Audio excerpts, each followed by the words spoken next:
Jolissa took in the spectacle that strode through the door and made her prick her finger. A tall knight in full armor positioned himself just inside the entrance with his nose in the air and fists on his hips. Beside him, a scrawny, awkward squire with mussy brown hair and freckles shadowed him, holding a banner. The knight removed his helmet and rolled his eyes at the ordinariness of the shop. Tossing his helmet at the squire, he removed his gloves and accidentally smacked the boy in the cheek as he fumbled with the helmet. After searching for someone better to speak with, the knight raised an eyebrow at Jolissa. "What can I do you for, mister?" she asked. He lowered his chin and frowned. "Is the shopkeeper present?" Glenda rushed in from the back. "Thank you, Jolissa." She curtsied for the pretentious knight. "How may I be of service, kind sir?" "Humph! Guess I wasn't good enough. Come on, Ziggy." Jolissa stomped off to the back room and found a nice spot to hide so she could spy on them. This must be important. It wasn't every day one saw a knight in the dress shop. "Quite so. Well, my lady, I am Sir Chadwick. I am here representing the king.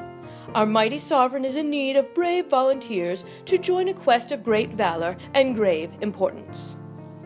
"What is it, if I may ask?" "You may, but I cannot tell you.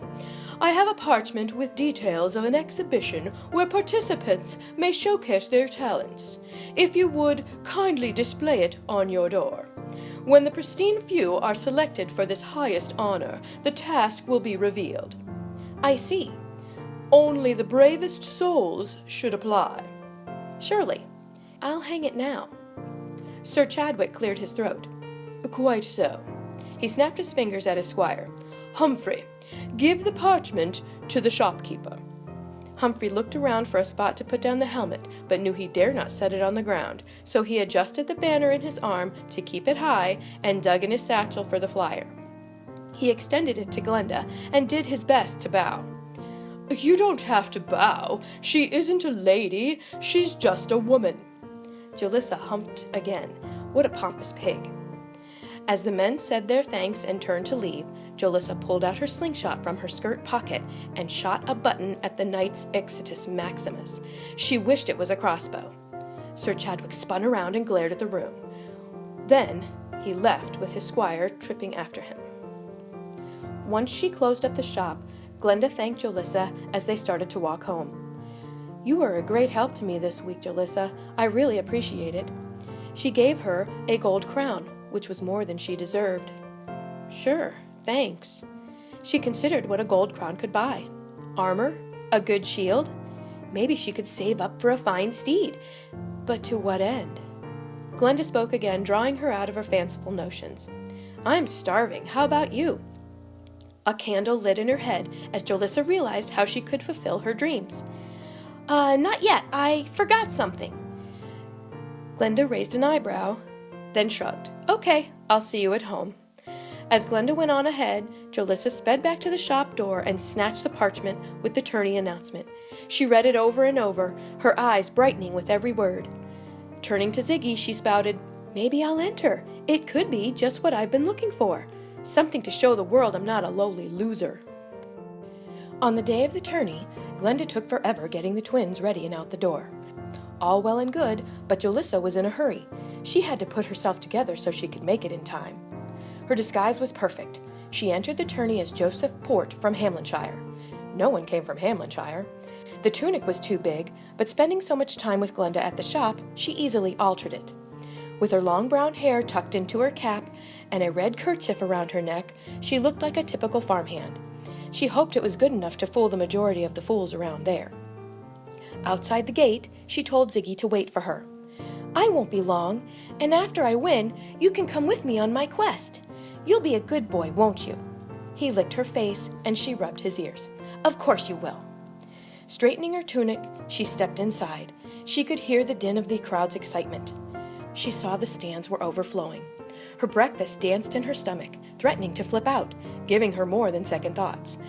How could she hope to put on a suitable performance in front of the whole kingdom?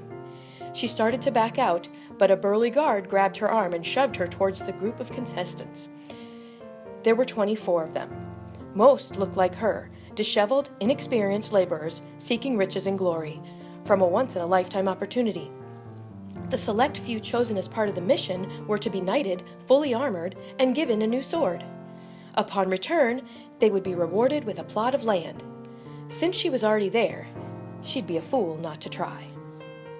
Sir Chadwick led the proceedings. He addressed the crowd and explained the rules of the tourney. Apparently, they were eliminating half of the group in each round. Once he was finished, he had all the contestants spread out and pair up by size for the first competition. Unfortunately, Jolissa couldn't find anyone her size and got paired with a tall, lanky older man with wispy white hair who folded his hands together like a priest. How strange to see a man of his age there, but she was a girl, so she wasn't about to judge. The first task was the hand-to-hand combat. Great.